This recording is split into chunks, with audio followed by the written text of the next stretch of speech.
பாயிண்ட்டுக்கு அப்புறம் 2 டிஜிட் இருக்குது. அப்போது ஆக்சுவல் மெத்தட் ஃபஸ்ட்டு மேம் சொல்கிறேன். இதை என்ன பண்ணுவாங்கன்னா 0.73 எப்போவுமே ஒரு நம்பருக்கு டினாமினேட்டரில் 1 இருக்கதா அர்த்தம். இங்கே 2 டிஜிட்க்கு அப்புறம் பாயிண்ட் இருக்கனால இந்த பாயிண்ட்டை ரிமூவ் பண்ணி இதை ஹோல் நம்பராக கன்வெர்ட் பண்ணணும்.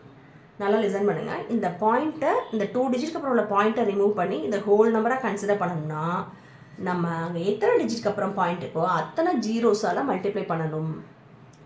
ஸோ டிவைடட் பையும் இந்த 1-ஐ 100ஆல் மல்டிப்ளை பண்ணணும். ஏன்னா எந்த ஒரு மாடிஃபிகேஷன் நம்ம பண்ணாலும் போத் நியூமரேட்டர் அண்ட் டினாமினேட்டர் ரெண்டுலேயுமா தான் செய்யணும். நம்ம ஒன் அண்ட் ஒன்லி நியூமரேட்டரில் மட்டும் 100ஆல் மல்டிப்ளை பண்ணக்கூடாது. டினாமினேட்டர்லேயும் 1 இருக்கதா தான் அர்த்தம். ஸோ அதையும் 100ஆல் மல்டிப்ளை பண்ணணும். இப்போ பாருங்கள், இது என்ன ஆகும்னா 7300 டிவைடட் பை இந்த 100.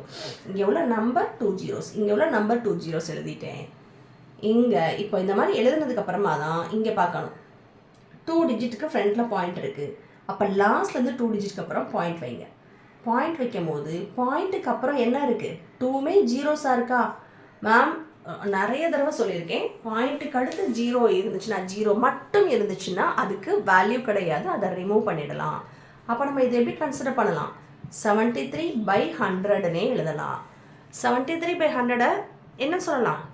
73% டிவைடட் பை 100 இருக்கு இல்லையா? ஒரு நம்பரோட டிவைடட் பை 100 இருந்தால் அதை நம்ம தாராளமாக 73 அந்த டிவைடட் பை 100 சிம்பிள் பர்சன்டேஜ்ன்ற சிம்பிளால் அதோட ஆன்சரை டினோட் பண்ணலாம். கிளியரா ஸ்டூடெண்ட்ஸ்? நோட் பண்ணிக்கோங்க. டெசிமல் ஃபார்மில் இருக்க ஒரு நம்பரை நம்ம என்ன ஃபார்மேட்டில் கொண்டு வர்றோம், ஆன்சர் கொடுக்குறோம், பர்சன்டேஜில் ஆன்சர் கொடுக்கும் போது டெசிமல்